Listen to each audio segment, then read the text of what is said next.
ಸಹ ಪ್ರಾಯೋಜಕರು Ad free music. Join Prime at ₹179 per month. ಈಗ ವಿದ್ಯಾಭ್ಯಾಸಕ್ಕಾಗಿ ಕೇವಲ ಎಕ್ಸ್ಟ್ರಾ ಮಾರ್ಕ್ಸ್.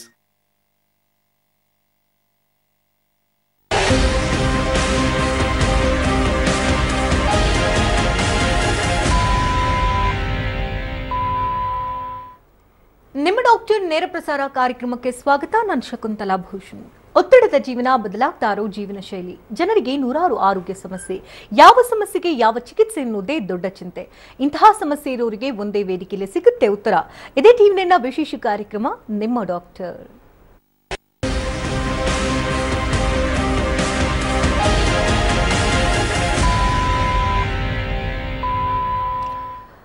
ಬದಲಾಗ್ತಾ ಇರುವಂತಹ ಜೀವನ ಶೈಲಿ ಮತ್ತು ಆಹಾರ ಕ್ರಮದಿಂದ ಅನೇಕ ರೀತಿಯ ಆರೋಗ್ಯ ಸಮಸ್ಯೆಗಳು ಪ್ರತಿಯೊಬ್ಬರನ್ನ ಬೆಂಬಿಡದೆ ಕಾಡ್ತಾ ಇದೆ. ಹಿಂದಿನ ಕಾಲದೆಲ್ಲ ವಯೋಸಹಜ ಕಾಯಿಲೆಯಾಗಿದ್ದಂತಹ ಆರ್ಥರೈಟಿಸ್ ಅನ್ನುವಂತಹ ಕಾಯಿಲೆ ಇತ್ತೀಚಿನ ದಿನಗಳಲ್ಲಿ ಸಣ್ಣ ಪುಟ್ಟ ವಯಸ್ಸಿನಲ್ಲೂ ಕೂಡ ಕಾಣಿಸ್ಕೊಳ್ತಾ ಇದೆ. ಈ ಆರ್ಥರೈಟಿಸ್ ಅಂತ ಅಂದ್ರೆ ಏನು, ಯಾವ ಕಾರಣಕ್ಕಾಗಿ ಆರ್ಥರೈಟಿಸ್ ಬರುತ್ತೆ, ಆರ್ಥರೈಟಿಸ್ ನಲ್ಲಿ ಎಷ್ಟು ವಿಧಗಳಿದೆ, ಆರ್ಥರೈಟಿಸ್ ಬಂದ ನಂತರದಲ್ಲಿ ಏನೆಲ್ಲ ದೇಹದಲ್ಲಿ ಬದಲಾವಣೆಗಳಾಗುತ್ತೆ, ಇದಕ್ಕೆ ಚಿಕಿತ್ಸೆ ಯಾವ ರೀತಿ ಇರಬೇಕು, ಲೈಫ್ ಸ್ಟೈಲ್ ಮಾಡಿಫಿಕೇಶನ್ ಹೇಗಿರಬೇಕು, ಜೊತೆಗೆ ಆಹಾರ ಪಥ್ಯ ಯಾವ ರೀತಿ ಇರಬೇಕು, ಹೋಮಿಯೋಪತಿನಲ್ಲಿ ಇದಕ್ಕೆ ಚಿಕಿತ್ಸಾ ವಿಧಾನ ಹೇಗಿದೆ, ಪರ್ಮನೆಂಟ್ ಆಗಿ ಆರ್ಥರೈಟಿಸ್ ನ ನಾವು ತೊಡೆದು ಹಾಕಬಹುದಾ, ಇದೆಲ್ಲದರ ಬಗ್ಗೆ ಸಂಕ್ಷಿಪ್ತ ಮಾಹಿತಿನ ಕೊಡೋದಕ್ಕೆ ನಮ್ಮ ಹೋಮಿಯೋಪತಿಯ ವೈದ್ಯರಾಗಿರ್ತಕ್ಕಂಥ ಡಾಕ್ಟರ್ ಮಂಜುನಾಥ್ ಅವರು ನಮ್ಮೊಂದಿಗಿದ್ದಾರೆ. ಬನ್ನಿವ್ರನ್ನ ಕಾರ್ಯಕ್ರಮಕ್ಕೆ ವೆಲ್ಕಮ್ ಮಾಡೋಣ. So welcome to the show. Thank you. ಹಿಂದೆಲ್ಲ ವಯೋಸಹಜ ಕಾಯಿಲೆ ಆಗಿತ್ತು ಆರ್ಥರೈಟಿಸ್ ಅನ್ನೋದು ವಿರಳಾತಿ ವಿರಳ ನಾವು ಕೇಳ್ತಾ ಇದ್ದಂಥದ್ದು. ಬಟ್ ಇತ್ತೀಚಿನ ದಿನಗಳಲ್ಲಿ 25ರಿಂದ 30 ವರ್ಷದಲ್ಲೂ ಕೂಡ ನಾವು ಆರ್ಥರೈಟಿಸ್ ಸಮಸ್ಯೆನ ಕಾಣ್ತಾ ಇದ್ವಿ. ಸೊ ಏನಿದು ಆರ್ಥರೈಟಿಸ್ ಇಷ್ಟು ಗ್ರಾಸ್ಪ್ ಆಗಿ ಬೆಳೆಯೋದಕ್ಕೆ ಏನ್ ಕಾರಣ ಅಂತ ಹೇಳ್ತೀವಿ? ಖಂಡಿತ ಇವತ್ತಿನ ದಿನಗಳಲ್ಲಿ ಒಂದು ಕಾಮನ್ ಟೈಪ್ ಆಫ್ ಕಂಡೀಷನ್ ಆಗ್ಬಿಟ್ಟಿದೆ ಆರ್ಥರೈಟಿಸ್ ಅಂತ ಹೇಳಿ. ಒಂದು 5-10 ವರ್ಷ ಮುಂಚೆ ನಾವು ನೋಡಬೇಕಿತ್ತು ಅಂತ ಹೇಳಿದ್ರೆ ಆರ್ಥರೈಟಿಸ್ ಅಥವಾ ಮೂಳೆಗಳಲ್ಲಿ ನೋವು, ಸಂಧಿಗಳಲ್ಲಿ ನೋವು ಕಂಡು ಬರ್ತಿತ್ತು ಅಂದ್ರೆ ಆ ವ್ಯಕ್ತಿಗೆ ವಯಸ್ಸಾಗಿರ್ತಿತ್ತು, ಅಂದ್ರೆ 50 ವರ್ಷದ ನಂತರ ಈ ಸಮಸ್ಯೆಗಳು ಕಂಡು ಬರ್ತಿತ್ತು. ಬಟ್ ಇವತ್ತಿನ ದಿನಗಳ ಒಂದು ಫಾಸ್ಟ್ ಲೈಫ್, ಫಾಸ್ಟ್ ಜನರೇಷನ್ ಮತ್ತೆ ಫಾಸ್ಟ್ ಫುಡ್ ಅಂತ ಹೇಳ್ತೀವಿ, ಮತ್ತೆ ನಾನಾ ಥರದ ಈ ಕೊರೋನಾ ಆದಮೇಲೆ ನಾನಾ ಥರದ ಒಂದು ಕಾಯಿಲೆಗಳಿಗೆ ಜನ ಒಳಗಾಗ್ತಾ ಇದ್ದಾರೆ. ಸೊ ಇದರಿಂದ ಪ್ರಿಕಾಸಿಟಿ ಆಗಿ ಅರ್ಲಿ ಏಜಲ್ಲೇ ಈ ಥರದ ಸಮಸ್ಯೆಗಳು ಕಂಡು ಬರ್ತಾ ಇದೆ. ಸೊ ಆರ್ಥರೈಟಿಸ್ ಅಂದರೆ ನಮ್ಮ ಸ್ನಾಯುಗಳಲ್ಲಿ, ನಮ್ಮ ಮೂಳೆಗಳಲ್ಲಿ ಯಾವಾಗ ಉರಿಯೂತನ ಕಾಣ್ತಾ ಬರ್ತಾ ಇರ್ತೀವಿ, ಸವೆತನ ಕಾಣ್ತಾ ಬರ್ತಾ ಇರ್ತೀವಿ, ನೋವನ್ನ ಕಾಣ್ತಾ ಬರ್ತಾ ಇರ್ತೀವಿ. ಸೊ ಆ ಕಂಡೀಷನ್ನ ನಾವು ಆರ್ಥರೈಟಿಸ್ ಅಥವಾ ಸಂಧಿವಾತ ಅಂತ ಹೇಳಿ ಕರಿತೇವೆ. ಸೊ ಆರ್ಥೋ ಅಂದರೆ ಮೂಳೆ, ಐಟಿಸ್ ಅಂದರೆ inflammation. So inflammation of the joints is called arthritis. But epidemiologically ನೋಡಬೇಕು ಅಂತ ಹೇಳಿದ್ರೆ ಸುಮಾರು 50 ಲಕ್ಷ ಜನರು ಒಂದು ವರ್ಷಕ್ಕೆ ಈ ಡಿಫ್ರೆಂಟ್ ಟೈಪ್ಸ್ ಆಫ್ ಆರ್ಥರೈಟಿಸ್ಗೆ ಇವತ್ತಿನ ದಿನಗಳಲ್ಲಿ ತುತ್ತಾಗ್ತಾ ಇದ್ದಾರೆ. ಮುಂಚೆ ಹೇಗಿತ್ತು, 50 ವರ್ಷ ಆದಮೇಲೆ ಬರೀ ಮಂಡಿಲಿ ಮಾತ್ರ ನೋವು ಕಾಣಿಸ್ಕೊಂಡ್ ಬರ್ತಿತ್ತು, ಸೊಂಟದಲ್ಲಿ ನೋವು ಕಾಣಿಸ್ಕೊಂಡ್ ಬರ್ತಿತ್ತು, ಅಥವಾ ತುಂಬ ಯಾರು ಡ್ರೈವ್ ಮಾಡ್ತಾರೆ, ಯಾರು ಒಂದೇ ಜಾಗದಲ್ಲಿ ಕೂತ್ಕೊಂಡು ಕೆಲಸ ಮಾಡ್ತಾರೆ, ಬ್ಯಾಕ್ ಪೇನ್ ಬರ್ತಿತ್ತು. ಬಟ್ ಇವತ್ತಿನ ದಿನಗಳಲ್ಲಿ 10 ವರ್ಷದ ಮಗುಗೂ ಕೂಡ ಆರ್ಥರೈಟಿಸ್ ಕಂಡು ಬರ್ತಿದೆ. 25 ವರ್ಷದ ಒಂದು ವಯಸ್ಕರಲ್ಲಿ ಡಿಫ್ರೆಂಟ್ ಟೈಪ್ಸ್ ಆಫ್ ಆರ್ಥರೈಟಿಸ್ ಕಂಡು ಬರ್ತಿದೆ, ಬ್ಯಾಕ್ ಪೇನ್, ನೆಕ್ ಪೇನ್ ಕಂಡು ಬರ್ತಿದೆ. ಸೊ ಪ್ರಿಕಾಸಿಟಿ ಆಗಿ ಕಂಡು ಬರ್ತಾ ಇದೆ. ಸೊ ಇದಕ್ಕೆ ಮೂಲವಾದ ಕಾರಣ ನಮ್ಮ ಆಹಾರ ಪದ್ಧತಿ, ನಮ್ಮ ಜೀವನ ಶೈಲಿ ಅಂತಲೇ ಹೇಳ್ಬೋದಾಗತ್ತೆ. ಸೊ ಮೊದಲನೇದಾಗಿ ನಮ್ಮ ದೇಹದಲ್ಲಿ 206 ಮೂಳೆಗಳಿದ್ದಾವೆ, ಅದೇ ರೀತಿ 360 ಜಾಯಿಂಟ್ಗಳಿದ್ದಾವೆ. ಅಂದರೆ 2 ಮೂಳೆಗಳ ಜೋಡಣೆನ ನಾವು ಜಾಯಿಂಟ್ ಅಥವಾ ಸಂಧಿ ಅಂತ ಹೇಳಿ ಕರಿತೇವೆ. ಸೊ ಈ ಜಾಯಿಂಟ್ ಅಂತ ಹೇಳಿದ್ರೆ ಬರೀ 2 ಮೂಳೆ ಜೋಡಣೆ ಆದರೆ ಜಾಯಿಂಟ್ ಆಗೋದಿಲ್ಲ. ಸೊ ಅದಕ್ಕೆ ಸಪೋರ್ಟಿಂಗ್ ಸ್ಟ್ರಕ್ಚರ್ಸ್ ಆಗಿ ಸೊ ಒಂದು ಮೂಳೆಗೆ ಪರ್ದೆ ಆಗಿರುವಂಥದ್ದೇ ಆರ್ಟಿಕ್ಯುಲಾರ್ ಕಾರ್ಟಿಲೇಜ್ ಅಂತ ಹೇಳಿ ಕರಿತೇವೆ. ಸೊ ಒಂದು ಮೂಳೆಗೆ ಒಂದು ಮೂಳೆ ಘರ್ಷಣೆ ಆಗದೆ ಇರೋದಕ್ಕೆ ನಾವು ದಿನದ ಜೀವನದಲ್ಲಿ ನಡಿಬೇಕಾಗತ್ತೆ, ಕೂತ್ಕೊಳ್ಬೇಕಾಗತ್ತೆ, ಎದೋಳ್ಬೇಕಾಗತ್ತೆ. ಸೊ ಅದಕ್ಕೆಲ್ಲ ಘರ್ಷಣೆ ಆಗದೆ ಇರೋದಕ್ಕೆ ಆರ್ಟಿಕ್ಯುಲರ್ ಕಾರ್ಟಿಲೇಜ್ ಒಂದು ಪರ್ದೆ ಆಗಿ ನಮ್ಮ ಮೂಳೆ ಮೇಲೆ ಇರುತ್ತೆ. ಸೊ ಅದ್ರ ಜೊತೆಗೆ ಲೂಬ್ರಿಕೇಟಿಂಗ್ ಜೆಲ್ ಆಗಿ ಇರುವಂತ ಒಂದು ಸೈನೋವೆಲ್ ಫ್ಲೂಯಿಡ್, ಸೈನೋವೆಲ್ ಕಣಗಳ ಮೂಲಕ ಸೈನೋವೆಲ್ ದ್ರವ ಅನ್ನೋದು ಉತ್ಪತ್ತಿ ಆಗ್ತಾ ಇರುತ್ತೆ. ಸೊ ಅದು ಮೂಳೆಗಳ ಮಧ್ಯೆ ಸಹಾಯ ಮಾಡೋದಕ್ಕೆ ಸಹಾಯ ಆಗ್ತಾ ಇರುತ್ತೆ. ಸೊ ಅದೇ ರೀತಿ ಜಾಯಿಂಟ್ ಟು ಜಾಯಿಂಟ್ ನಾವು ಲಿಗಮೆಂಟ್ಸ್ ಅಂತ ಹೇಳ್ತೀವಿ, ಜಾಯಿಂಟ್ ಇಂದ ಮೂಳೆಗಳಿಂದ ಮಾಂಸಖಂಡಗೆ ಇರುವಂತ ಒಂದು ಟೆಂಡಾನ್ಸ್ ಅಂತ ಹೇಳ್ತೀವಿ. ಸೊ ಇದೆಲ್ಲ ಸಪೋರ್ಟಿಂಗ್ ಸ್ಟ್ರಕ್ಚರ್ಸ್ ಆಗಿ ನಾವು ಜಾಯಿಂಟ್ ಕ್ಯಾಪ್ಸೂಲ್ ಅಂತ ಹೇಳಿ ಕರಿತೇವೆ. ಸೊ ಆಸ್ ಏಜ್ ಗೋಸ್, ಅಂದ್ರೆ ಏಜ್ ಆಗ್ತಾ ಆಗ್ತಾ, ವಯಸ್ಸಾಗ್ತಾ ಆಗ್ತಾ ಈ ಜಾಯಿಂಟ್ ಕ್ಯಾಪ್ಸೂಲ್ ಏನಾಗುತ್ತೆ, ಸೊ ವೀಕ್ ಆಗ್ತಾ ಬರ್ತಾ ಇರುತ್ತೆ. ಸೊ ಭಾರತ ಒಂದು ಕೃಷಿ ಪ್ರಧಾನ ದೇಶ ಆದ್ರೂ ಸಹ ಭಾರತದಲ್ಲಿ ಅತಿ ಹೆಚ್ಚು ಈ ಸಂಧಿವಾತದ ಒಂದು ವ್ಯಕ್ತಿಗಳು ಅಥವಾ ಪೇಷಂಟ್ಗಳನ್ನ ನಾವು ದಿನದಲ್ಲಿ ನೋಡ್ತಾ ಇದೀವಿ. ಯಾಕಂದ್ರೆ ಹೆಚ್ಚು ನಮ್ಮ ಮೂಳೆಗಳ ಮೇಲೆ ಒತ್ತಡ ಕೊಟ್ಟು ಕೆಲಸ ಮಾಡುವಂಥದ್ದು ಹೆಚ್ಚು. ಅವ್ರಿಗೆ ಎಷ್ಟು ಕೆಲಸ ಮಾಡಬೇಕು ಆ ವ್ಯಕ್ತಿಗೆ, ಅಥವಾ ಆ ವೆಯ್ಟ್ ಇರುವಂಥ ವ್ಯಕ್ತಿ ಎಷ್ಟು ಕೆಲಸ ಮಾಡಬೇಕು, ಎಷ್ಟು ಮೂಳೆಗಳಿಗೆ ಮೇಲೆ ಒತ್ತಡ ಕೊಡಬೇಕು, ಎಷ್ಟು ಮಕ್ಕಳು ಭಾರ ಹೊರಬೇಕು, ಸ್ಕೂಲಲ್ಲೆಲ್ಲ ಬ್ಯಾಗ್ನ ಹೊರ್ತಾರೆ, ಅದೆಲ್ಲ ಗೊತ್ತಿಲ್ಲ. ಸೊ ಇದರಿಂದ ಅಬ್ನಾರ್ಮಲ್ ಪೋಸ್ಚರ್ಸ್ ಆಗಿರ್ಬೋದು, ಅಬ್ನಾರ್ಮಲ್ ವೆಯ್ಟ್ ಆಗಿರ್ಬೋದು. ಸೊ ಇದು ನಮ್ಮ ಮೂಳೆಗಳ ಮೇಲೆ ಬಿದ್ದಾಗ ಮತ್ತೆ ನಾಲ್ಗೆಗೆ ಏನು ಬೇಕೋ ಅದನ್ನು ಮಾತ್ರ ನಾವು ಇವತ್ತಿನ ದಿನಗಳಲ್ಲಿ ತಿಂತಾ ಇದ್ದೀವಿ. ಅಂದರೆ tasty food we are going. ದೇಹಕ್ಕೆ ಏನು ಬೇಕೋ, ಮೂಳೆಗಳಿಗೆ ಏನು ಬೇಕೋ, ಮೂಳೆಗಳ ಶಕ್ತಿಗೆ ಏನು ಬೇಕೋ ಅದನ್ನು ನಾವು ಸೇವನೆ ಮಾಡ್ತಾ ಇಲ್ಲ. ಸೊ ಎಲ್ಲೋ ಒಂದು ಕಡೆ ಇದೆಲ್ಲ ಅರ್ಲಿ ಏಜ್ಗೆ ಬರೋದಕ್ಕೆ ಸಾಧ್ಯತೆ ಇದೆ ಅಂತ ಹೇಳ್ಬೋದಾಗತ್ತೆ. So medically there are more than 100 types of arthritis. But ನಮ್ಮ ದಿನದ ಒಂದು ಪ್ರಾಕ್ಟೀಸಲ್ಲಿ ನೋಡುವಂಥದ್ದು ಒಂದು 6ರಿಂದ 7 ರೀತಿಯ ವಿಧವಾದ ಒಂದು ಆರ್ಥರೈಟಿಸ್ನ ನಾವು ಕಾಣ್ಬೋದಾಗತ್ತೆ. ಅದರಲ್ಲಿ ಮೊದಲನೇದಾಗಿ ಅತಿ ಹೆಚ್ಚಾಗಿ ಕಂಡುಬರುವಂಥದ್ದೇ ಆಸ್ಟಿಯೋ ಸಂಧಿವಾತ, ಅಂದರೆ ಆಸ್ಟಿಯೋ ಆರ್ಥರೈಟಿಸ್ ಅಂತ ಹೇಳಿ ಕರಿತೇವೆ. ಎರಡನೇದಾಗಿ ರುಮಟಾಯ್ಡ್ ಆರ್ಥರೈಟಿಸ್ ಅಂತ ಹೇಳಿ ಕರಿತೇವೆ. ಮೂರನೇದಾಗಿ ಇವತ್ತಿನ ಒಂದು ಲೈಫ್ ಸ್ಟೈಲಿಂದ ಬರ್ತಾ ಇರುವಂಥ ಒಂದು ಗೌಟಿ ಆರ್ಥರೈಟಿಸ್ ಅಂತ ಹೇಳ್ಬೋದು. ಸೋರಿಯಾಟಿಕ್ ಆರ್ಥರೈಟಿಸ್ ಅನ್ನೋದು ನಾವು ಇವತ್ತಿನ ದಿನಗಳಲ್ಲಿ ನೋಡ್ತಾ ಇದ್ದೀವಿ. ಸೀರೋ ನೆಗೆಟಿವ್ ಆರ್ಥರೈಟಿಸ್ ಆಗಿರ್ಬೋದು, ಅಥವಾ ಇನ್ಫೆಕ್ಟಿವ್ ಆರ್ಥರೈಟಿಸು, ಆಂಕಲೋಸಿಂಗ್ ಸ್ಪಾಂಡಿಲೈಟಿಸು. ಸೊ ಇದೆಲ್ಲ different types of arthritis as A doctor ಆಗಿ ನಮಗೆ ಮುಖ್ಯ ಆಗುತ್ತೆ. ಯಾಕಂದರೆ ಎಲ್ಲ ಆರ್ಥರೈಟಿಸಲ್ಲೂ ಬರೀ ಮೂಳೆಗಳ ನೋವಿರುತ್ತೆ, ಮೂಳೆಗಳ ಊತ ಇರುತ್ತೆ, ಮೂಳೆಗಳಲ್ಲಿ ಒಂದು ಡಿಫಾರ್ಮಿಟಿ ಇರುತ್ತೆ. ಬಟ್ ಯಾವ ಆರ್ಥರೈಟಿಸಿಂದ ಬಳಲ್ತಾ ಇದೆ ಅನ್ನೋದು ಬಹಳ ಇಂಪಾರ್ಟೆಂಟ್ ಆಗುತ್ತೆ. ಸೊ ಮುಖ್ಯವಾಗಿ 50 ವರ್ಷ ಆದಮೇಲೆ ಕಂಡುಬರುವಂಥದ್ದೇ ಈ osteoarthritis. So osteoarthritis is a degenerative disease in which there is an erosion of the joint ಅಂತ ಹೇಳಿ ಕರಿತೇವೆ. ಇದರ ಅರ್ಥ ಏನು ಅಂತ ಹೇಳಿದ್ರೆ, ಸೊ ಆಸ್ಟಿಯೋ ಆರ್ಥರೈಟಿಸ್ ಅನ್ನೋದು 50 ವರ್ಷದ ಮೇಲೆ ಕಂಡುಬರುವಂಥದ್ದು. ಸೊ ಏಜ್ ಆಗ್ತಾ ಆಗ್ತಾ ನಮ್ಮ ತಲೆ ಕೂದಲು ಹೇಗೆ ಗ್ರೇ ಆಗುತ್ತೆ ಅಥವಾ ಬಿಳಿ ಆಗುತ್ತೆ, ಅದೇ ರೀತಿ ನಮ್ಮ ಮೂಳೆಗಳು ಸವಿಯೋದು ಕಾಮನ್ ಆಗಿ ಕಂಡು ಬರ್ತಾ ಇರುತ್ತೆ. ಸೊ 45 ವರ್ಷ ಆದಮೇಲೆ, 50 ವರ್ಷ ಆದಮೇಲೆ ನಮ್ಮ ಮೂಳೆಗಳ ಸಾಂದ್ರತೆ ಕಡಿಮೆ ಆಗ್ತಾ ಹೋಗ್ತಾ ಇರುತ್ತೆ. ಸೊ ಅದರಿಂದ ನಾನು ಏನು 2 ಮೂಳೆಗಳ ಏನು ಪರ್ದೆ ಅಂತ ಹೇಳಿದೆ, ಆರ್ಟಿಕ್ಯುಲರ್ ಕಾರ್ಟಿಲೇಜ್, ಆ ಕಾರ್ಟಿಲೇಜಲ್ಲಿ ಪ್ರೋಟೀನ್ ಕಂಟೆಂಟ್ ಅನ್ನೋದು ಇರುತ್ತೆ. ಸೊ ಅದನ್ನು ನಾವು ಮೆಡಿಕಲಿ ಪ್ರೋಟಿಯೋಗ್ಲೈಕನ್ ಅಂತ ಹೇಳಿ ಕರಿತೇವೆ. ಸೊ ಈ ಕಂಟೆಂಟು, ಈ ಪ್ರೋಟಿಯೋಗ್ಲೈಕನ್ ಯಾವಾಗ ನಮ್ಮ ಮೂಳೆಗಳ ಆರ್ಟಿಕ್ಯುಲರ್ ಕಾರ್ಟಿಲೇಜಲ್ಲಿ ಕಡಿಮೆ ಆಗ್ತಾ ಹೋಗ್ತಾ ಇರುತ್ತೆ, ಸೊ ಆರ್ಟಿಕ್ಯುಲರ್ ಕಾರ್ಟಿಲೇಜು ಪರ್ದೆ ಆಗಿರುವಂಥದ್ದು ವೀಕ್ ಆಗ್ತಾ ಹೋಗ್ತಾ ಇರುತ್ತೆ. ಸೊ ಯಾರು ಒಂದು ವ್ಯಕ್ತಿ ತುಂಬ ಒಬೇಸ್ ಇದ್ದಾನೆ ಅಥವಾ 80 kg ಇದ್ದಾನೆ, 100 kg ಇದ್ದಾನೆ, ಅವನಿಗೆ ಫಸ್ಟ್ ಸ್ಟಾರ್ಟ್ ಆಗುವಂಥದ್ದೇ ವೆಯ್ಟ್ ಬೇರಿಂಗ್ ಜಾಯಿಂಟ್ಸ್. ಅವನ ತೂಕ ಯಾವ ಮೂಳೆ ಹೊರುತ್ತೆ, ಎಕ್ಸ್ಪೆಷಲಿ ನಮ್ಮ ಮಂಡಿಯ ಮೂಳೆಗಳಾಗಿರ್ಬೋದು, ನೀ ಜಾಯಿಂಟ್ ಅಂತ ಹೇಳ್ತೀವಿ, ಸೊಂಟದ ಮೂಳೆಗಳಾಗಿರ್ಬೋದು, ಹಿಪ್ ಜಾಯಿಂಟ್ಸ್ ಅಂತ ಹೇಳ್ತೀವಿ, ಅಥವಾ ಬ್ಯಾಕ್ ಬೆನ್ನಿನ ಮೂಳೆ ಆಗಿರ್ಬೋದು. ಇಲ್ಲಿ ಏನಾಗುತ್ತೆ, ಅಬ್ನಾರ್ಮಲ್ ವೆಯ್ಟ್ ಒತ್ತಡದಿಂದ ಸೊ ಅದು ಒಂದು ಮೂಳೆ ಘರ್ಷಣೆ ಆಗೋಕ್ಕೆ ಸ್ಟಾರ್ಟ್ ಆಗುತ್ತೆ. ಸೊ ಇದರಿಂದ ನೋವು ಉಂಟಾಗುವಂಥದ್ದು. ಎಷ್ಟೋ ಜನ ಹೇಳ್ತಾರೆ, ಸರ್ ನಂಗೆ ನಡಿಬೇಕಾದ್ರೆ ತುಂಬ ಏನೋ ಒಂದು ಕಟ್ಟ ಅಂತ ಸೌಂಡ್ ಬರುತ್ತೆ, ಕ್ರಿಪಿಟಸ್ ಅಂತ ಹೇಳ್ತೀವಿ ಮೆಡಿಕಲಿ. ಸೊ ಸಪೋರ್ಟ್ ಇದ್ದೇ ನಾನು ನಡಿಬೇಕಾದ್ರೆ, ರೆಸ್ಟ್ ತೊಗೊಂಡ್ರೆ ನನಗೆ ಕಡಿಮೆ ಆಗುತ್ತೆ. ಸೊ ಈ ಥರದೊಂದು ಸಮಸ್ಯೆಗಳನ್ನ ಹೇಳ್ತಾರೆ. ಮುಖ್ಯವಾದ ಒಂದು ಕಾರಣ ಏಜ್ ರಿಲೇಟೆಡ್ ಫ್ಯಾಕ್ಟರ್. ಏಜ್ ಆಗ್ತಾ ಇದು ಸರ್ವೇ ಸಾಮಾನ್ಯವಾಗಿ ಎಲ್ಲರಿಗೂ ಕೂಡ ಕಂಡು ಬರುತ್ತೆ, but in a different way ಅಂತಲೇ ಹೇಳ್ಬೋದಾಗುತ್ತೆ. ಎರಡನೇದಾಗಿ ಒಬೇಸಿಟಿ ಆ್ಯಂಡ್ ಓವರ್ ವೈಟ್, ಸ್ಥೂಲಕಾಯ, ಬೊಜ್ಜುತನ ಆಸ್ಟಿಯೋ ಆರ್ಥರೈಟಿಸ್ಗೆ ಮುಖ್ಯವಾದ ಮತ್ತು ಮೊದಲನೇದಾಗಿ ಒಂದು ಕಾರಣ ಅಂತಲೇ ಹೇಳ್ಬೋದಾಗುತ್ತೆ ಇವತ್ತಿನ ದಿನಗಳಲ್ಲಿ.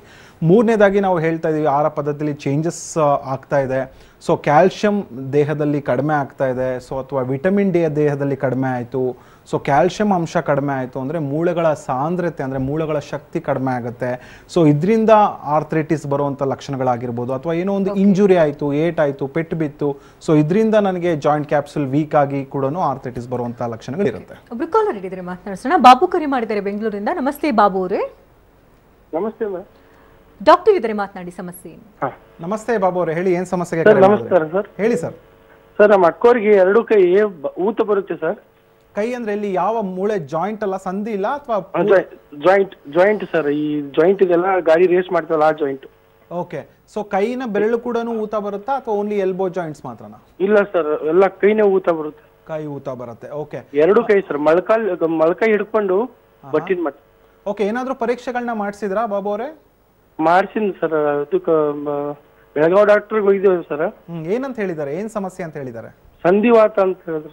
ಓಕೆ. ಸಂಧಿವಾತ ನೀವು ಕಾರ್ಯಕ್ರಮ ನೋಡ್ತಿದ್ರೆ ನಾನು ಹೇಳಿದೆ, ಆರ್ಥರೈಟಿಸ್ ಅಲ್ಲಿ ಡಿಫ್ರೆಂಟ್ ಟೈಪ್ಸ್ ಆಫ್ ಆರ್ಥರೈಟಿಸ್ ಇದೆ. ಬಟ್ ಮಹಿಳೆಯರಲ್ಲಿ ಹೆಚ್ಚು ಕಂಡುಬರುವಂಥ ಒಂದು ಈ ರುಮಟೆಡ್ ಆರ್ಥರೈಟಿಸ್ ಆಗಿರ್ಬೋದು, ಗೌಟಿ ಆರ್ಥರೈಟಿಸ್ ಆಗಿರ್ಬೋದು, ಅಥವಾ ಸೀರೋ ನೆಗೆಟಿವ್ ಆರ್ಥರೈಟಿಸ್ ಅಂತ ಹೇಳ್ತೀವಿ, ಈ ಥರದ ಒಂದು ಸಮಸ್ಯೆಗಳಿರುತ್ತೆ. ಬರೀ ಸಂಧಿವಾತ ಅಂತ ಹೇಳಿ ಜನರಲೈಸ್ಡ್ ಆಗಿ ಮೆಡಿಕೇಶನ್ಸ್ ಖಂಡಿತ ತಗೊಳ್ಬೇಡಿ. ಸೊ ಯಾವ ಆರ್ಥರೈಟಿಸ್ ಇಂದ ಬಳಲ್ತಾ ಇದ್ದಾರೆ ಅನ್ನೋದು ಬಹಳ ಇಂಪಾರ್ಟೆಂಟ್ ಆಗುತ್ತೆ. ಮೂಳೆಯಲ್ಲಿ ನೋವು ಬರ್ತಿದೆ ಅಂದರೆ ಮೂಳೆಯಲ್ಲಿ ಸಮಸ್ಯೆ ಇರುತ್ತೆ ಅಂತ ಖಂಡಿತ ತಿಳ್ಕೊಳ್ಬೇಡಿ. ರಕ್ತದಲ್ಲಿ ಸಮಸ್ಯೆಗಳಿರುತ್ತೆ. ಸೊ ರಕ್ತದಲ್ಲಿ ಇರುವಂಥ ಒಂದು RA ಫ್ಯಾಕ್ಟರ್ ಆಗಿರ್ಬೋದು, ಯೂರಿಕ್ ಆಸಿಡ್ ಅಂಶ ಹೆಚ್ಚಾಗಿರ್ಬೋದು, ಅಥವಾ CRP ಅಂತ ಹೇಳ್ತೀವಿ, ಸಿ ರಿಯಾಕ್ಟಿವ್ ಪ್ರೋಟೀನ್ ಅಂತ, ಇದು ನಾರ್ಮಲ್ ರೇಂಜಲ್ಲಿ ಇರಬೇಕಾಗತ್ತೆ. ಸೊ ಅದು ಯಾವಾಗ ಹೆಚ್ಚಾಗುತ್ತೆ ಸೊ ಆಗ ಕೈಯಲ್ಲಿ ನೋವು ಬರುವಂಥದ್ದು, IP ಜಾಯಿಂಟ್ಸ್, ಇಂಟರ್ಫೆಲೆಂಜಿಯಲ್ ಜಾಯಿಂಟ್ಸ್ ಅಂತ ಹೇಳ್ತೀವಿ, ಊತ ಬರುವಂಥದ್ದು. ಸೊ ಇದು ಆದಷ್ಟು ಈ ಚಳಿಗಾಲದಲ್ಲಿ ಜಾಸ್ತಿ ಆಗುತ್ತೆ. ಸೊ ಅದಕ್ಕೆ ಈ ನವೆಂಬರ್, ಡಿಸೆಂಬರ್ ಈ ತಿಂಗಳಲ್ಲಿ ಹೆಚ್ಚಾಗುವಂಥ ಸಾಧ್ಯತೆ ಖಂಡಿತ ಇರುತ್ತೆ. ಸೊ ಖಂಡಿತ ನೆಗ್ಲೆಕ್ಟ್ ಮಾಡಬೇಡಿ. ಸೊ ಹೋಮಿಯೋಪತಿಲಿ ಇದಕ್ಕೆ ಶಾಶ್ವತ ಪರಿಹಾರ ಇದೆ. ಅದು ಟ್ರೀಟ್ಮೆಂಟ್ ಕೊಡೋದಕ್ಕಿಂತ ಮುಂಚೆ ಯಾವ ಆರ್ಥರೈಟಿಸ್ನ ಬಳಲ್ತಾ ಇದ್ದಾರೆ ನಾವು ತಿಳ್ಕೊಳ್ಳೋದು ಆಸ್ ಎ ವೈದ್ಯರಾಗಿ ನಮ್ಮ ಕರ್ತವ್ಯ. ಅದಕ್ಕೆ ತಕ್ಕಂತೆ ಪರೀಕ್ಷೆಗಳನ್ನ ಮಾಡಿಸಿ ನೀವು ಒಂದ್ಸರಿ ಬರ್ಬೋದಾಗತ್ತೆ. ಧನ್ಯವಾದ ಬಾಬು ಅವರೇ ಕರೆ ಮಾಡೋದಕ್ಕಾಗಿ. ತುಂಬಾ ಜನಕ್ಕೆ ಈಗಷ್ಟೇ ಕರೆ ಮಾಡಿದವರು ಹೇಳ್ತಾ ಇದ್ರು ಸಂಧಿವಾತ ಇರಬಹುದು ಅಂತ ಹೇಳ್ತಾ ಇದ್ರು. ಅಂದ್ರೆ ಇದು ಆರ್ಥರೈಟಿಸ್ ಅಂತ ತಿಳ್ಕೊಳ್ಳೋದಕ್ಕೆ ತುಂಬಾ ಟೈಮ್ ವೇಸ್ಟ್ ಮಾಡಿರ್ತಾರೆ. ನಂತರದಲ್ಲಿ ಪೇನ್ ಉಲ್ಬಣ ಆದ್ಮೇಲೆ ಡಾಕ್ಟರ್ ಹತ್ರ ಹೋಗ್ತಾರೆ. ಸೊ ಬೇಸಿಕ್ ಆಗಿ ಈ ರೀತಿ ಸಿಂಪ್ಟಮ್ಸ್ ಗಳು ಇದು ಆರ್ಥರೈಟಿಸ್ ಆಗಿರುತ್ತೆ ಅಂತ ತಿಳ್ಕೊಳ್ಳೋದು ಹೇಗೆ?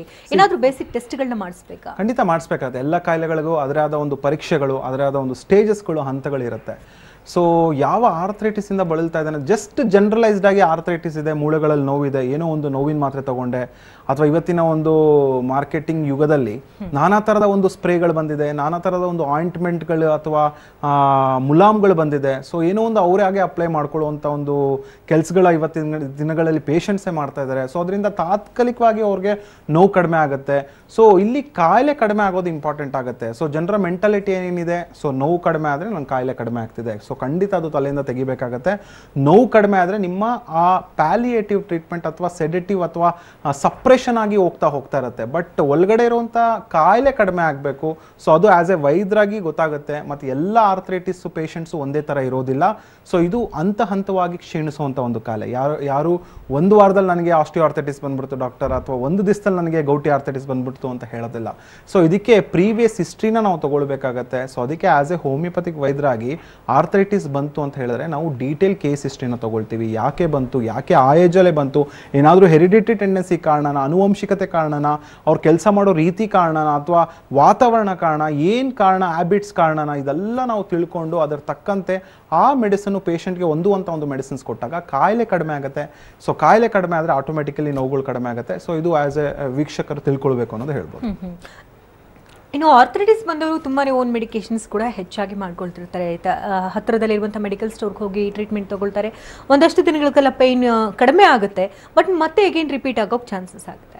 ಸೊ ಈ ರೀತಿ ಇರುವ ಸಂದರ್ಭದಲ್ಲಿ ಇದನ್ನ ಬ್ಯಾಲೆನ್ಸ್ ಮಾಡೋದು ಹೇಗೆ? ಅಂದ್ರೆ ವೈದ್ಯರನ್ನ ಯಾವ ಸಂದರ್ಭದಲ್ಲಿ ನಾವು ಭೇಟಿ ಮಾಡಬೇಕು ಅಂತ ಹೇಳಿ? ಖಂಡಿತ ಕಾಮನ್ ಸಿಂಪ್ಟಮ್ಸ್ ಅಥವಾ ಅನ್ಕಾಮನ್ ಸಿಂಪ್ಟಮ್ಸ್ ಅಂತ ಹೇಳ್ತೀವಿ. ಸೊ ಮೂಳೆಗಳಲ್ಲಿ ನೋವು ಬರೋದು ಸರ್ವೇ ಸಾಮಾನ್ಯವಾಗಿ ಡಿಪೆಂಡೆನ್ಸಿ ಆಗ್ಬಿಡ್ತಾರೆ. ಎಷ್ಟೋ ಜನರಲ್ಲಿ ನಾವು ನೋಡಿರ್ಬೋದು. ಸೊ ಮೂಳೆಗಳಲ್ಲಿ ನೋವು ಬಂತು ಅಂದ್ರೆ ಇನ್ನೊಬ್ರು ಡಿಪೆಂಡ್ ಮೇಲೆ ಅವ್ರ ಕೆಲಸಗಳು ಮಾಡ್ತಾ ಇರ್ತಾರೆ, ಅವ್ರ ಕೆರಿಯರ್ ಡೆವಲಪ್ ಆಗ್ತಾ ಹೋಗ್ತಾ ಇರುತ್ತೆ. ಸೊ ಇದು ಮಾಡಕ್ ಹೋಗ್ಬಾರ್ದು. ಮೇನ್ ಆಗಿ ಒಂದೇ ಆಸ್ಟಿಯೋಆರ್ಥರೈಟಿಸ್ ಒಂದೇ ಇಲ್ಲ, ಬರೀ ನೋವಷ್ಟೇ ಇದಕ್ಕೆ ಸೀಮಿತ ಇಲ್ಲ. ಇನ್ನೊಂದು ನಾನು ಎರಡನೇದಾಗಿ ಹೇಳಿದೆ ರುಮಟಾಯ್ಡ್ ಆರ್ಥರೈಟಿಸ್ ಅಂತ ಹೇಳಿ. So rheumatoid arthritis is an autoimmune condition in which our own body system is affected by its own immunity ಅಂತ ಹೇಳಿ ಕರಿತೇವೆ ಮೆಡಿಕಲಿ. ಸೊ ಇದರ ಅರ್ಥ ಇಷ್ಟೇ. ಸೊ ಪ್ರತಿಯೊಬ್ಬರ ದೇಹದಲ್ಲಿ ರೋಗ ನಿರೋಧಕ ಶಕ್ತಿ ಅನ್ನೋದು ಇರುತ್ತೆ, ಅಥವಾ ರೆಸಿಸ್ಟೆನ್ಸ್ ಪವರ್ ಅನ್ನೋದಿರುತ್ತೆ. ಅದು ನಮ್ಮ ದೇಹದ ಮೂಳೆಗಳು ಸಪೋರ್ಟ್ ಮಾಡೋ ಬದಲು ಆಟೋ ಇಮ್ಯುನಿಟಲ್ಲಿ ಏನಾಗುತ್ತೆ, ಡೆಸ್ಟ್ರಾಯ್ ಮಾಡ್ತಾ ಹೋಗ್ತಾ ಇರುತ್ತೆ. ಸೊ ಅದಕ್ಕೆ ಇದು ಆಸ್ಟಿಯೋಆರ್ಥರೈಟಿಸ್ ಏಜ್ ಆದಮೇಲೆ ಬಂತು ಅಂದರೆ, ಈ ರುಮಟಾಯ್ಡ್ ಆರ್ಥರೈಟಿಸ್ ನಾವು 8 ವರ್ಷದ ಮಕ್ಕಳಲ್ಲಿ ಕಂಡು ಬರ್ಬೋದು, 15 ವರ್ಷದ ಒಂದು ಮಕ್ಕಳಲ್ಲಿ ಕಂಡು ಬರ್ಬೋದು, 25 ವರ್ಷದ ಒಂದು ವಯಸ್ಕರಲ್ಲಿ ಕಂಡು ಬರ್ಬೋದಾಗುತ್ತೆ. ಸೊ ಇದು ಮೇನ್ ಆಗಿ ಸ್ಮಾಲರ್ ಜಾಯಿಂಟ್ಸ್ ಇಂದ ಅಫೆಕ್ಟ್ ಆಗ್ತಾ ಹೋಗ್ತಾ ಇರುತ್ತೆ. ಅಂದ್ರೆ ಏನೋ ಬರೀ ಮಂಡಿಲಿ ಒಂದು ನೋವು ಬಂದ್ರೆ ಅಷ್ಟೇ ಟ್ರೀಟ್ಮೆಂಟ್ ತಗೊಳ್ಬೇಕು ಅನ್ನೋದಿಲ್ಲ.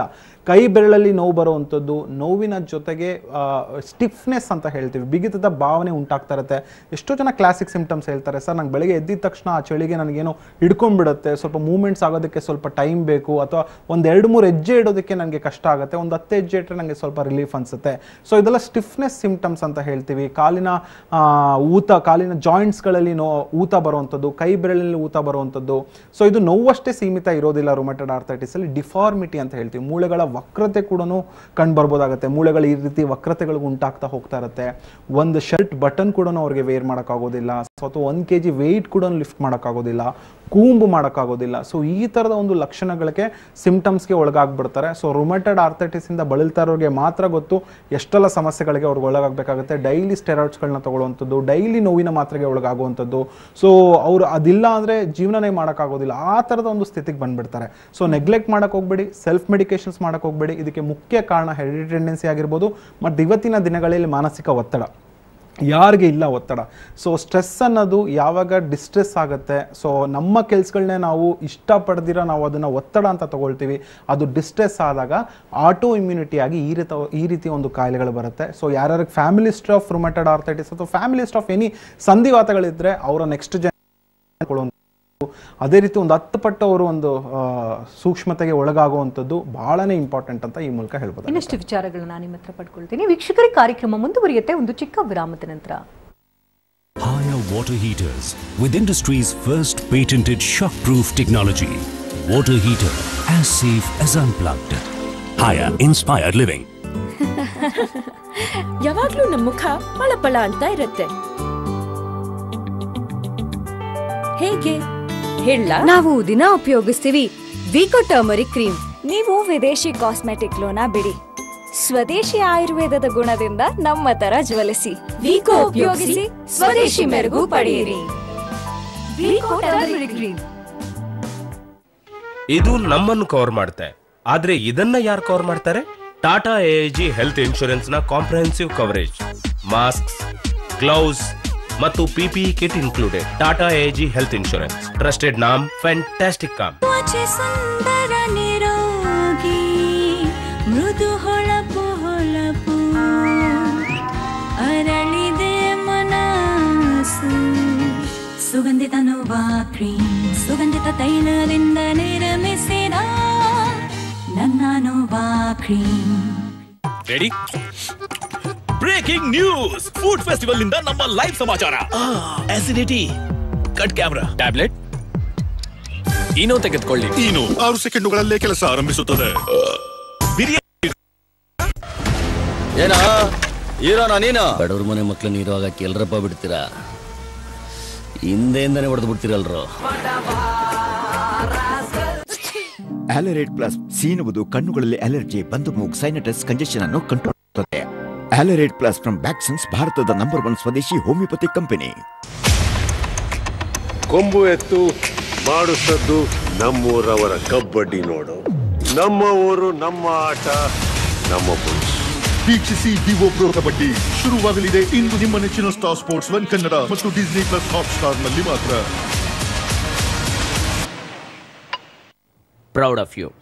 3 ಸಿಂಪಲ್ ಶಬ್ದ, ಆದ್ರೆ ಸುಯಶ್ಗೆ ತುಂಬಾ ಕನ್ಫ್ಯೂಸಿಂಗ್ ಅನಿಸ್ತಿದೆ. ಭಾಸ್ಕರ್ ಸರ್ಗೆ ಅವನಲ್ಲಿ ಅಂತದ್ದೇನ್ ಕಂಡಿತು?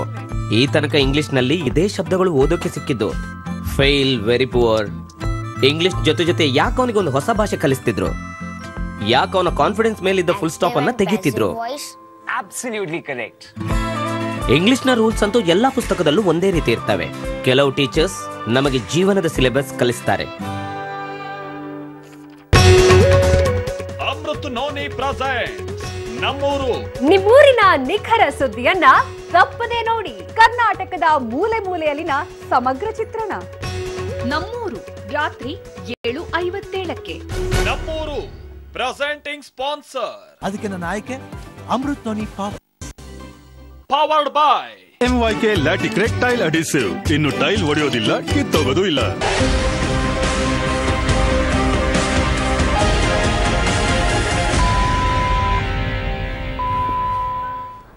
ನಿಮ್ಮ ಡಾಕ್ಟರ್ ನೇರ ಪ್ರಸಾರ ಕಾರ್ಯಕ್ರಮಕ್ಕೆ ಮತ್ತೊಮ್ಮೆ ಸ್ವಾಗತ. ಇವತ್ತಿನ ಸಂಚಿಕೆಯಲ್ಲಿ ಆರ್ಥರೈಟಿಸ್ ಸಮಸ್ಯೆ ಬಗ್ಗೆ ಮಾತನಾಡ್ತಾ ಇದ್ವಿ. ಈ ಬಗ್ಗೆ ಮಾತನಾಡೋದಕ್ಕೆ ನಮ್ಮ ಹೋಮಿಯೋಪತಿಯ ವೈದ್ಯರಾಗಿರ್ತಕ್ಕಂಥ ಡಾಕ್ಟರ್ ಮಂಜುನಾಥ್ ಅವರು ನಮ್ಮೊಂದಿಗಿದ್ದಾರೆ. ಇನ್ನಷ್ಟು ಮಾಹಿತಿಯನ್ನು ಪಡ್ಕೋಣ.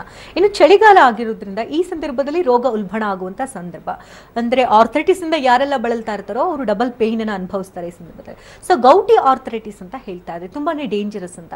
ಸೊ ಇದ್ರ ಬಗ್ಗೆ ತಿಳಿಸಿ. ಖಂಡಿತ ಈ ಚಳಿಗಾಲ ಅಥವಾ ವಿಂಟರ್ ಸೀಸನ್, ರೈನಿ ಸೀಸನ್ ಬಂತು ಅಂದ್ರೆ 2 ಕಾಯಿಲೆಗಳ ಒಂದು ಪೇಷಂಟ್ಸು ಹೆಚ್ಚಾಗ್ಬಿಡ್ತಾರೆ ಅವ್ರ ಸಿಂಪ್ಟಮ್ಸ್. ಒಂದು ಅಲರ್ಜಿ ಮತ್ತು ಆಸ್ತಮಾ ಇರೋ ಪೇಷಂಟ್ಸು, ಇನ್ನೊಂದು ಈ ಆರ್ಥರೈಟಿಸ್ ಪೇಷಂಟ್ಸ್. ಯಾಕಂದರೆ ನಮ್ಮ ಮೂಳೆಗಳು ಕೋಲ್ಡ್ಗೆ ಭಾಳನೇ ಒಂದು ಸೂಕ್ಷ್ಮ, ಕೋಲ್ಡ್ಗೆ ಭಾಳನೇ ಒಂದು ಸೆನ್ಸಿಟಿವ್. ಅದಕ್ಕೆ ನಾವು ಆರ್ಥರೈಟಿಸ್ ಪೇಷಂಟ್ಸು ಎ ಸಿಲಿ ಕೆಲಸ ಮಾಡುವಂಥದ್ದು ಅಥವಾ ಥಂಡಿಯ ವಾತಾವರಣದಲ್ಲಿ ಕೆಲಸ ಮಾಡುವಂಥದ್ದು ಖಂಡಿತ ಆದಷ್ಟು ಸ್ವಲ್ಪ ಅವಾಯ್ಡ್ ಮಾಡಬೇಕು ಅಂತ ಹೇಳ್ತೀವಿ.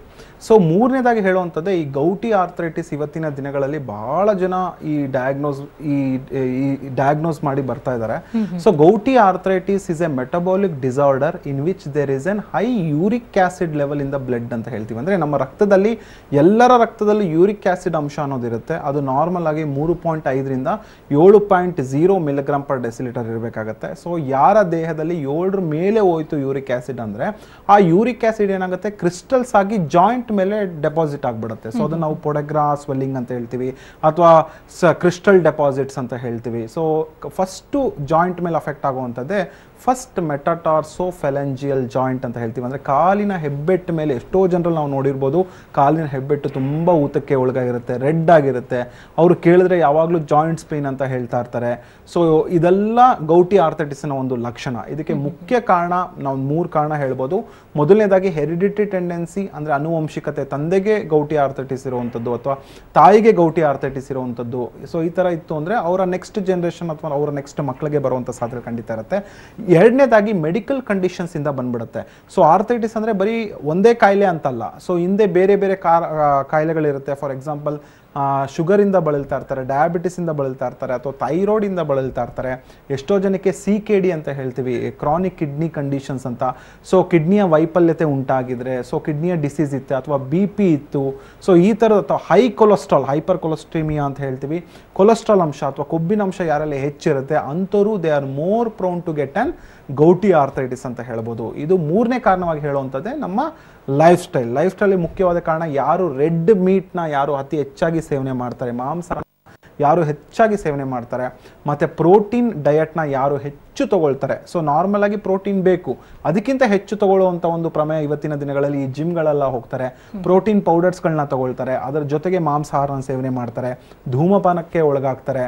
ಸೊ ಅದೇ ರೀತಿ ಬಟಾಣಿಗಳನ್ನ ಹೆಚ್ಚಾಗಿ ತಗೊಳ್ಳುವಂಥದ್ದು ಅಥವಾ ಸ್ಪಿನಾಚ್, ಪಾಲಕ್ ಸೊಪ್ಪುಗಳನ್ನ ಹೆಚ್ಚಾಗಿ ತಗೊಳ್ಳುವಂಥದ್ದು, ಫಿಸಿಕಲ್ ಆಕ್ಟಿವಿಟೀಸ್ ಇಲ್ಲದೆ ಇರುವಂಥದ್ದು. ಸೊ ಇದೆಲ್ಲ ಗೌಟಿ ಆರ್ಥೈಟಿಸ್ಗೆ ಯೂರಿಕ್ ಆಸಿಡ್ ಅಂಶನ ಹೆಚ್ಚು ಮಾಡೋದಕ್ಕೆ ಭಾಳನೇ ಕಾರಣ ಅನ್ನೋದು ಹೇಳ್ಬೋದು. ಗೌಟಿ ಆರ್ಥೈಟಿಸಿಂದ ಯಾರಲ್ಲಿ ಬಳಲ್ತಾ ಇದ್ದಾರೆ, ಸೊ ಅವ್ರಿಗೆ ಒಂದು ಅಡ್ವೈಸ್ ಕೊಡೋದಕ್ಕೆ ಇಷ್ಟಪಡ್ತೀನಿ.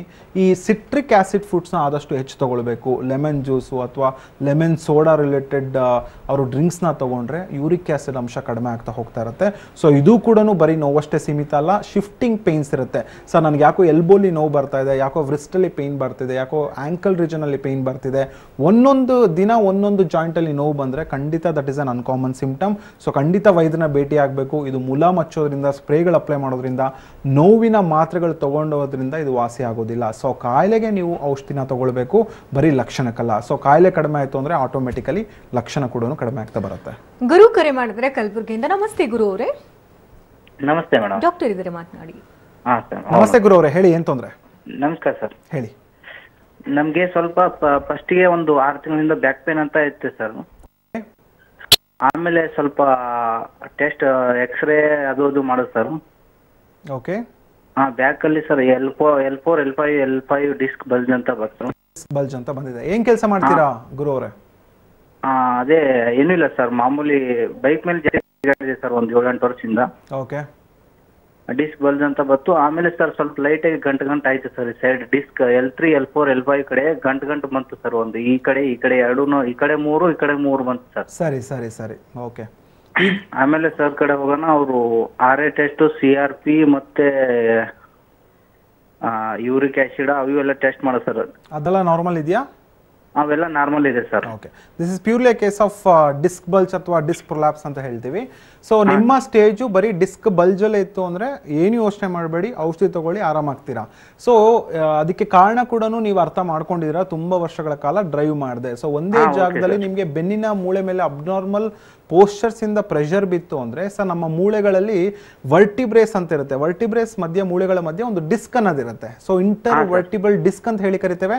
ಸೊ ಅದರಲ್ಲಿ ಒಂದು ಇನ್ನರ್ ರಿಂಗ್ ಮತ್ತೆ ಔಟರ್ ರಿಂಗ್, ನ್ಯೂಕ್ಲಿಯಸ್ ಪಲ್ಪೋಸಸ್ ಮತ್ತೆ ಆನ್ಯುಲಸ್ ಫೈಬ್ರೋಸಿಸ್ ಅಂತ ಮೆಡಿಕಲ್ ಅದನ್ನ ನಾವು ಹೇಳ್ತೀವಿ. ಸೊ ಯಾವಾಗ ಅದಕ್ಕೆ ಅಬ್ನಾರ್ಮಲ್ ಒತ್ತಡ ಕೊಡ್ತೀರಾ ಆ ಡಿಸ್ಕ್ ಬಲ್ಜ್ ಆಗುತ್ತೆ. ಸೊ ಅದಕ್ಕೆ ಒತ್ತಡ ಹೆಚ್ಚಾದಾಗ ಊತ ಬರುತ್ತೆ. ಸೊ ಇದು ನಾರ್ಮಲ್ ಕ್ರಿಯೆ. ಆ ಊತಕ್ಕೂ ನೀವು ಕರೆಕ್ಟ್ ಆಗಿ ಟ್ರೀಟ್ಮೆಂಟ್ ತಗೊಂಡಿಲ್ಲ ಅಂತ ಹೇಳಿದ್ರೆ ಅದು ಸ್ಲಿಪ್ ಆಗ್ತಾ ಹೋಗ್ತಾ ಇರುತ್ತೆ, ಜಾರಕ್ಕೆ ಸ್ಟಾರ್ಟ್ ಆಗುತ್ತೆ. ಅದನ್ನೇ ನಾವು ಸ್ಲಿಪ್ಪಿಂಗ್ ಡಿಸ್ಕ್ ಅಂತ ಹೇಳಿ ಕರಿತೇವೆ ಅಥವಾ IVDP, intervertebral disc prolapse ಅಂತ ಹೇಳಿ ಕರಿತೇವೆ. ಸೊ ಪ್ರೊಲ್ಯಾಪ್ಸ್ ಆಯಿತು ಅಂದರೆ ಅಲ್ಲಿರೋ ನರಗಳ ಮೇಲೆ ಒತ್ತಡ ಬೀಳುತ್ತೆ. ಸೊ ಅಲ್ಲಿರುವಂಥ ಒಂದು ನರಗಳಿಗೆ ಪ್ರೆಷರ್ ಹೆಚ್ಚಾಗುತ್ತೆ. ಸೊ ಅದರಿಂದ ಬ್ಯಾಕ್ ಪೇನು, ಬರೀ ಬೆನ್ನಿನ ನೋವು ಅಷ್ಟೇ ಅಲ್ಲ, ತೊಡೆ ಹಿಂಭಾಗದಲ್ಲಿ ನೋವು ಬರುವಂಥದ್ದು, ಕಾಫ್ ಮಸಲ್ಸ್ ಬರುವಂಥದ್ದು ನೋವು, ಕಾಲಿನ ತನಕ ಅದು ನೋವು ಹೆಚ್ಚಾಗ್ಬೋದು. ಲಂಬಾರ್ ಸ್ಪಾಂಡಿಲೈಟಿಸ್ ಅಂತ ಹೇಳಿ ಕರಿತೇವೆ. ಸೊ ಅದೆಗಳ ಮೂಳೆಗಳ ಒಂದು ಘರ್ಷಣೆ ಉಂಟಾಯಿತು ಅಂದರೆ ಲಂಬಾರ್ ಸ್ಪಾಂಡಿಲೈಟಿಸ್ ಅಂತ ಹೇಳಿ ಕರಿತೇವೆ. ಸೊ ಇದೆಲ್ಲ ಒಂದು ಕ್ರಿಯೆ. ಓಕೆ, ನಿಮಗೆ ಏಜ್ ಇರೋದ್ರಿಂದ ಸೊ ಖಂಡಿತ ಈ ಸ್ಟೇಜಸಲ್ಲಿ ಔಷಧಿ ಅವಶ್ಯಕತೆ ಖಂಡಿತ ಇದೆ. ಸೊ ಜೊತೆಗೆ ನೀವು ಎಕ್ಸರ್ಸೈಸ್ ಮಾಡಿ. ಮೊದಲನೇದಾಗಿ ಕಾರಣನ ನಾವು ಅವಾಯ್ಡ್ ಮಾಡಬೇಕಾಗತ್ತೆ. ಡೈಲಿ 50 ಕಿಲೋಮೀಟರ್ ಡ್ರೈವ್ ಮಾಡುವಂಥದ್ದು, 80 ಕಿಲೋಮೀಟರ್ ಡ್ರೈವ್ ಮಾಡುವಂಥದ್ದು ಖಂಡಿತ ಮಾಡೋಕ್ಕೆ ಹೋಗಬೇಡಿ. ಲಂಬೋಸ್ಯಾಕ್ರಲ್ ಬೆಲ್ಟ್ ಅಂತ ಬರುತ್ತೆ, ಆ ಬೆಲ್ಟ್ನ ವೇರ್ ಮಾಡಿ ಡೈಲಿ ಒಂದು 10 ನಿಮಿಷ, ಒಂದು 1/4 ಗಂಟೆಗಳ ಕಾಲ ಒಂದು ಬ್ಯಾಕ್ ಮಸಲ್ ಸ್ಟ್ರೆಂತ್ ಎಕ್ಸಸೈಸಸ್ ನಮ್ಮ ವೈದ್ಯರು ನಿಮಗೆ ತಿಳಿಸ್ಕೊಡ್ತಾರೆ. ಸೊ ಜೊತೆಗೆ ಹೋಮಿಯೋಪತಿಕ್ ಮಾತ್ರೆಗಳಲ್ಲಿ ಭಾಳನೇ ಒಳ್ಳೆ ಮಾತ್ರೆಗಳಿದೆ ಬ್ಯಾಕ್ ಪೇನ್ ಕಡಿಮೆ ಮಾಡೋದಕ್ಕೆ. ಏನು ಯೋಚನೆ ಮಾಡಬೇಡಿ. ಗುಲ್ಬರ್ಗದಿಂದ ಕರೆ ಮಾಡ್ತಾ ಇದ್ದೀರಾ, ಕಲಬುರಗಿಲಿ ನಮ್ಮ ಶಾಖೆ ಇದೆ, ಹೋಗಿ ಭೇಟಿಯಾಗಿ ನುರಿತ ವೈದ್ಯರು ಇರ್ತಾರೆ ಸರ್. ಧನ್ಯವಾದ ಬಾಬು ಅವರೇ ಕರೆ ಮಾಡೋದಕ್ಕಾಗಿ. ಸರ್, ಕಾರ್ಯಕ್ರಮಕ್ಕೆ ಆಗಮಿಸಿ ಆರ್ಥರೈಟಿಸ್ ಅಂತ ಅಂದ್ರೇನು, ಯಾವ ಕಾರಣಕ್ಕಾಗಿ ಬರುತ್ತೆ, ಬಂದ ನಂತರದಲ್ಲಿ ಯಾವ ರೀತಿ ಗುಣಪಡಿಸಿಕೊಳ್ಳಬಹುದು ಅಂತ ತಿಳಿಸ್ಕೊಡೋದಕ್ಕಾಗಿ ವೀಕ್ಷಕರ ಪರವಾಗಿ, ವಾಹಿನಿ ಪರವಾಗಿ ಧನ್ಯವಾದ ನಮಗೆ. ವೀಕ್ಷಕರೇ, ಡಾಕ್ಟರ್ ಮಂಜುನಾಥ್ ಅವ್ರನ್ನ ಭೇಟಿ ಮಾಡಬೇಕಂದ್ರೆ ಅಡ್ರೆಸ್ ಪ್ಲೇಟ್ ಈ ರೀತಿ ನೋಟ್ ಮಾಡ್ಕೊಳ್ಳಿ.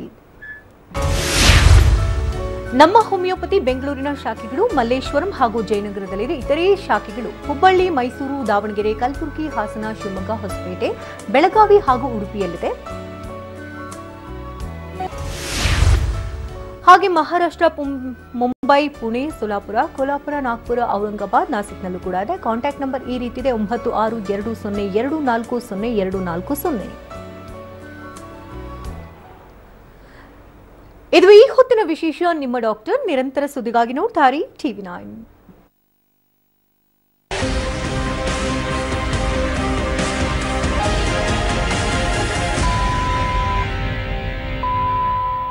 OLX ಆಟೋಸ್ ನಿಮ್ಮ ಕಾರಿಗೆ ಕೊಡುತ್ತದೆ ಬೆಸ್ಟ್ ಪ್ರೈಸ್. ಸುನಿತಾ, ಕೇಳಿದ್ಯಾ ಇವರು ಏನ್ ಹೇಳ್ತಿದ್ದಾರೆ? ಅದೇ OLX ಆಟೋಸ್ ನಿಮ್ ಕಾರಿಗೆ ಬೆಸ್ಟ್ ಪ್ರೈಸ್ ಕೊಡುತ್ತೆ. ಇದು ಮಾತ್ರವಲ್ಲ, ಇನ್ನು ಸರ್ಪ್ರೈಸ್ ಇದೆ. ಹಾಗಾಗಿ OLX Autos.in ಗೆ ಭೇಟಿ ಮಾಡಿ. Haya water heaters with industry's first patented shockproof technology.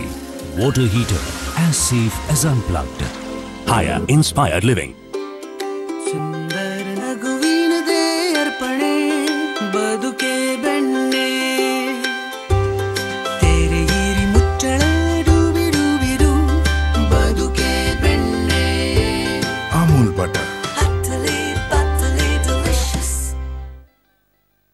Triple ಪಂಗದ ಮೊದಲ match Bengaluru bulls versus new Mumbai.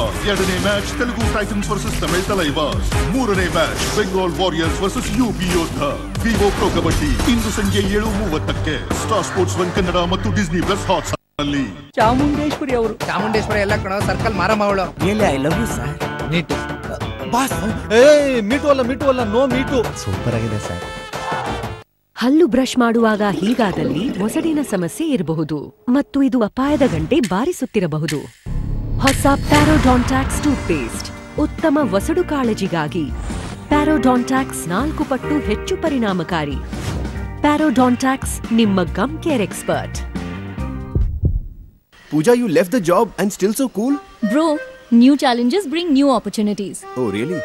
Seriously, Rahul, my entire house, now it's an online retail store. Look. Wow. But money? Few years back, I'd invested my Diwali bonus. And now you have LIC's ULIP plan Nivesh Plus. Invest once, get the benefits of life insurance and maximize returns based on market trends. One sec, Rahul. Madam, you are double cool. ಸುವರ್ಣ ಸಮೃದ್ಧ ಚ್ಯವನ್ಪ್ರಾಶ ಸ್ವಾಮ್ಲಾ ಉತ್ತಮ ಗುಣಮಟ್ಟದ ನೆಲ್ಲಿ, ಗಿಡಮೂಲಿಕೆಗಳು, ಹಸುವಿನ ತುಪ್ಪ, ಜೇನುತುಪ್ಪದಿಂದ ತಯಾರಿಸಲಾದ ರಜತ ಮತ್ತು ಸುವರ್ಣ ಭಸ್ಮ ಸಮೃದ್ಧ ಚ್ಯವನ್ಪ್ರಾಶ ಶ್ರೀ ಧೂತಪಾಪೇಶ್ವರ ಅವರ ಸ್ವಾಮ್ಲಾ. ಸಂಪೂರ್ಣ ಆರೋಗ್ಯ ಮತ್ತು ಉತ್ತಮ ರೋಗ ನಿರೋಧಕ ಶಕ್ತಿಗಾಗಿ, ಉತ್ತಮ ಆರೋಗ್ಯಕ್ಕಾಗಿ ದಿನಕ್ಕೆ 2 ಚಮಚೆ.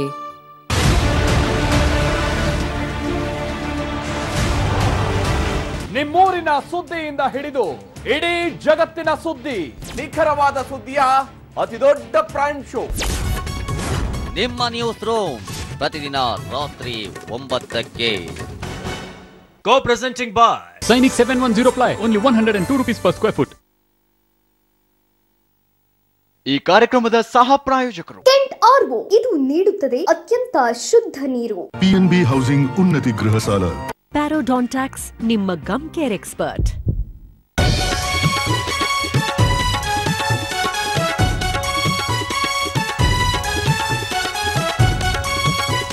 ಇದು ದೇಶದ ನಂಬರ್ 1 ನ್ಯೂಸ್ ನೆಟ್ವರ್ಕ್. ನೀವ್ ನೋಡ್ತಾ ಇದ್ದೀರಾ TV9 ಕನ್ನಡ, ಉತ್ತಮ ಸಮಾಜಕ್ಕಾಗಿ.